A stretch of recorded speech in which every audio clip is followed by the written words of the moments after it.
Well, welcome everyone. It's Chair of Variety. Thanks for coming along, for your support.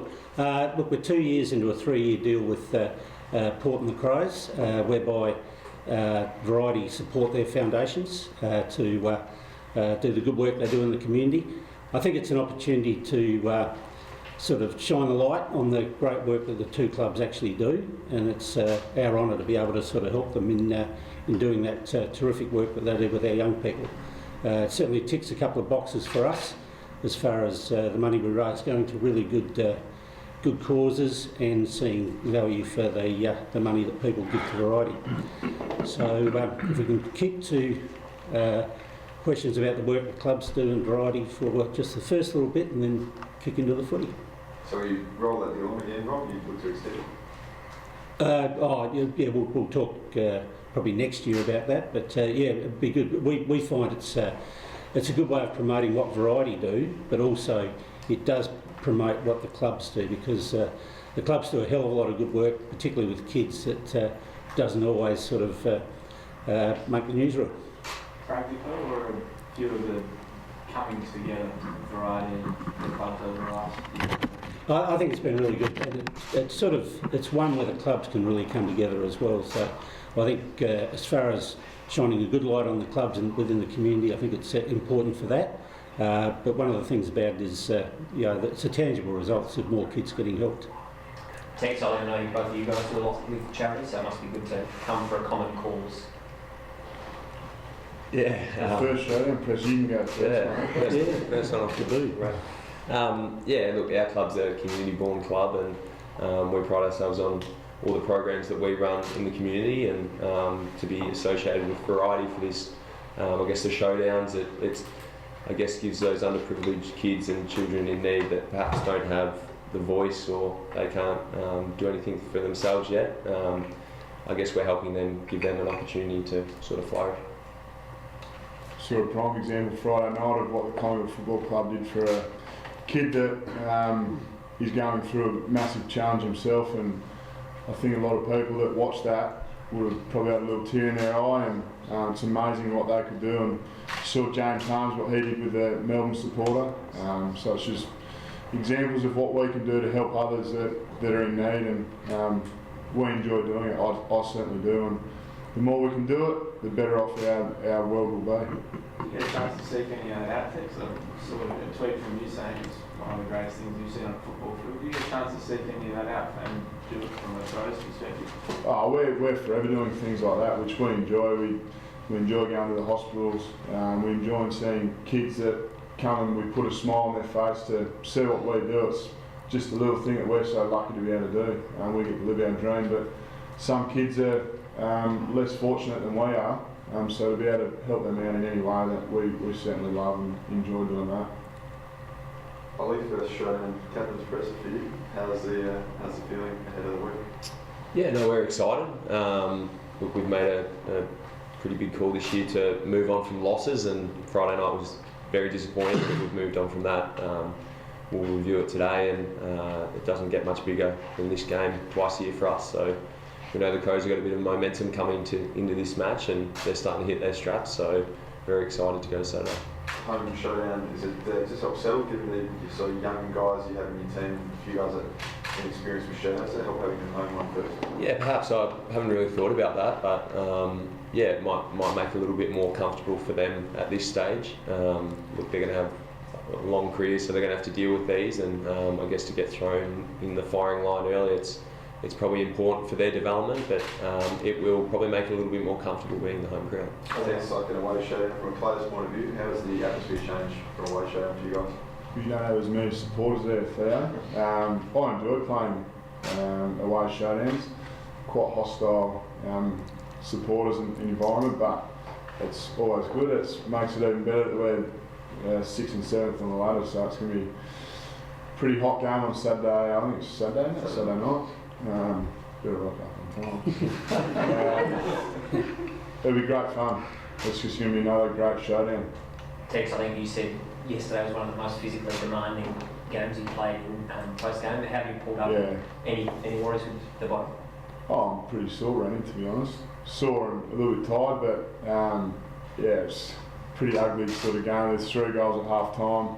I don't even know how many goals were scored in the end, but just contest, crash and bash. Wasn't too highly scored, which I think the game's going like that now. And probably if we took a little bit more of our opportunities up front, and we potentially could have been a little bit further in front at half time, but we didn't.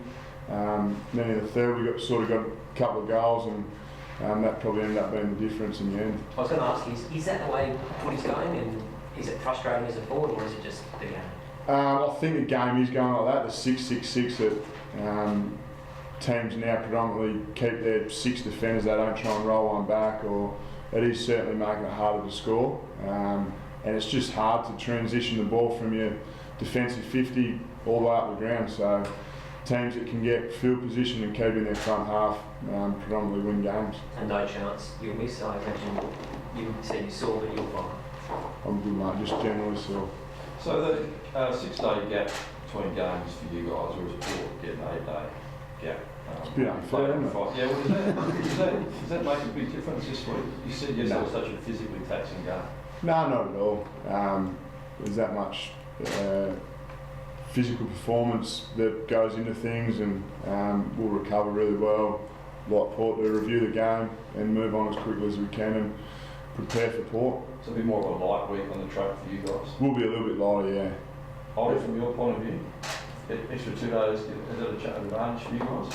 Oh, I think any extra days obviously going to be fresher, but I think you get to a point after 5 or 6 days where you're feeling is probably as good as you can. There's probably only really a couple of teams that have to face like a 4-5 day break during a year for the Anzac Day or Queen's Birthday, whatever. And I think those breaks are a bit detrimental to probably the next week, but in terms of a 6 to an 8, yeah, it's not too much difference.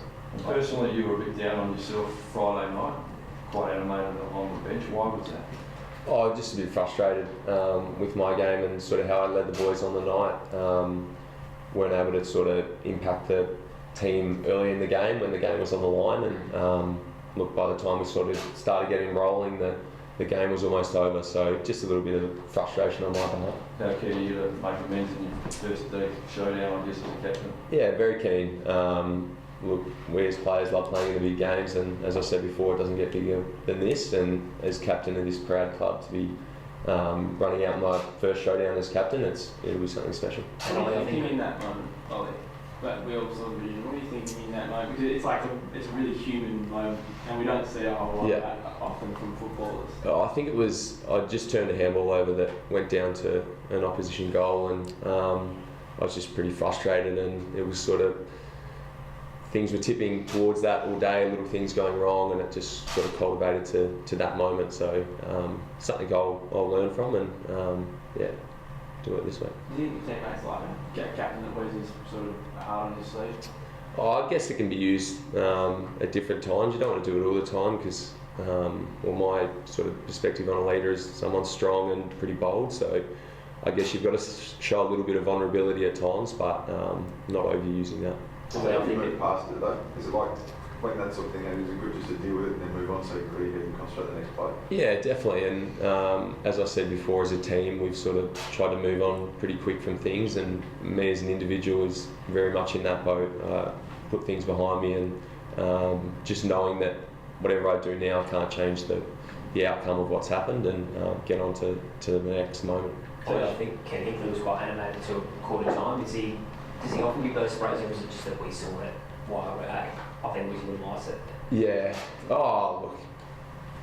It's footy. Like, you're going to cop a mouthful if you're not doing the right thing. And Scott and I in that first quarter weren't doing our thing for the team. So probably, I dare say, you see about 1% of them. The other 99% are hidden. So it does happen a lot in football. In moments like that, and that is probably the best way of getting your point across. So in that case, it was just obviously put on the TV. Tex, you must be shattered that Robbie Gray, a 4-time showdown medalist, is not going to be out there this week. I love watching Robbie Gray, but I'm not shattered that he won't be playing this weekend. Does it help you guys a lot having him there? Yeah, you've seen what he's done in showdowns before. He's an A-grade player of our competition, so for Port not to have him, it's great for us, but it's probably not so great for Ollie not having one of his best players out there with him.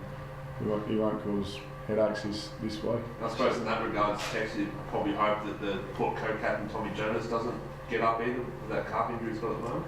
I don't know whether is he going to play or. Yeah, my guess is good as yours at this stage, but we'll see how it goes this week. But I think he was running pretty good. Conversely, Ollie, just with Robbie not being available, who picks up that slack, and how much tougher does that make it for you guys? Yeah, it is tough because he's obviously a star, and particularly in showdowns, he's got that influence where he can turn a game in a quarter. But look, we back guys to come in. We've got guys in the sample that are really good form at the moment. We're winning. They've got their confidence. So anyone can come in. I suppose on the other side of it, Ollie, Eddie always rocks up to Showdown and does what Robbie Gray does to the Crows. Yeah. What have you learned from him doing the same thing almost every Showdown? What can you do differently? Well, we joke about it because it seems like every Crows game we watch that we're not playing them, Eddie has a quiet day or might just kick one or two, and then we're like, oh, Showdown's coming up, he'll kick his 8. It's a genuine form finder. I've never played a Showdown where Eddie doesn't show up and he does some special things. What do you defenders, what have they learned? I mean, you've tried so many different people on you. Yeah. What can you do differently this time? It's pretty tough. I think they try to be really physical with him, but I think he's got that license where he can run, and I don't think they're a better crummer off the pack. So it's hard to be pretty physical if someone's bolting straight at the pack and reads the play. So it is hard, and you just got to hope you might catch him on an off day, I think. Tex, you may or may not know, but you are the leading goal kicker in showdowns. What do these guys mean to you? I love them. Great for the state. They're always finals like football, so it gives our players a little taste of what finals footy's like. They're always quite close, very contested, and hopefully they'll be exciting and just like all others previously. And Tex, one of the big battles, of course, is in the ruck, and Port have got a couple of very good ones, but you must be delighted with the growth of Riley O'Brien. He's been outstanding. He's got his opportunity now that Sources had a sore knee, and he just grabbed it with both hands. He doesn't leave a stone unturned. He works hard. He's a great fella, and now Elliot Himmelberg's come in. He's complimented him really well. So it's going to be a big task for the big boys. But they're both really looking forward to it. With those guys going very well, what chance to JJ gets another little bit of? Yeah, he's a chance. JJ's gone back and he's working his butt off to get back into the side. He's a valuable member of our football club, so if we can get him in as soon as we can, he's going to help our footy club go forward. So I suppose it's up to the Viking match committee to decide whether we go 3 up front or whether we don't. How have you found that combination personally, Tex, with Elliot? Because it seems like Elliot can present up the ground, which allows you more space in the 50, and then he can sort of swap those roles at times as well. Yeah, he's a smart kid. He reads the play really well. His leading patterns are outstanding, and he's competitive. So he's fit in just nicely, and he's playing some good footy. Why do you think everyone has a fascination with getting JJ back in the side of things? Not just media, but fans as well. Who's got a fascination? Oh, I mean, it's mentioned all the time. Every presser, every... Suppose you guys need someone to whip, don't you? Oh, well, we're not whipping. I just want to know, what is it? Why are we so fascinated? Why is he so important? And you keep saying he's good and important. Everyone says he's a good player. That's why he's important to us. Yeah, he's just not in the best. He's not in the form that he'd like to be. So he's important to us, and he's gone back for 3 weeks and played some good footy, but there's still some areas that Josh himself says that he wants to get better at. As I said, he's important to us, and if we can get him back in ASAP, then he's going to help us. So what does a good informed Josh do that he's not done in the last couple of weeks? Well, he's taking marks and kicking goals and putting some real intense pressure on. And we've seen signs of that the last 3 weeks, so I don't think he's too far away. Ollie, do you feel agree that the Crows are quite warm favourites this week, given the fact until the last week or so you guys are obviously much higher on the ladder? Do you feel like you guys have a good point to prove? Oh, not really. We've been a bit inconsistent throughout the year. We've had some good games, but then we've had some poor games. So, look, that's really irrelevant to us. We don't really look at the odds or anything, but we feel as though we've got a pretty good chance in the game. Tex, do you look like Collingwood jumped to Port and figure out some of the ways that they could bring them undone? To be honest, I didn't watch the Friday night game, but we'll have a little look at it during the week, and we'll come up with a plan on how we think we can beat them. I guess you guys ought to have to be a lot more switched on, I guess, at the start this week. You weren't quite on the game early. Yeah, definitely. They jumped us. That's sort of been a bit of a trend, particularly at Marvel against teams. So we've got to sort of address that. Look, it came down to our contest in the end. They were able to get away from stoppage too easily. We did have opportunities, but the fact we just let them out of stoppage too easily, and they were able to score. Got a joke or anything this week, Ollie, just to move with the boys? Serious week? Yeah, well, I've got 6 days to think of it, so I'll have a think. But hopefully Tommy's back there to share a gag as well.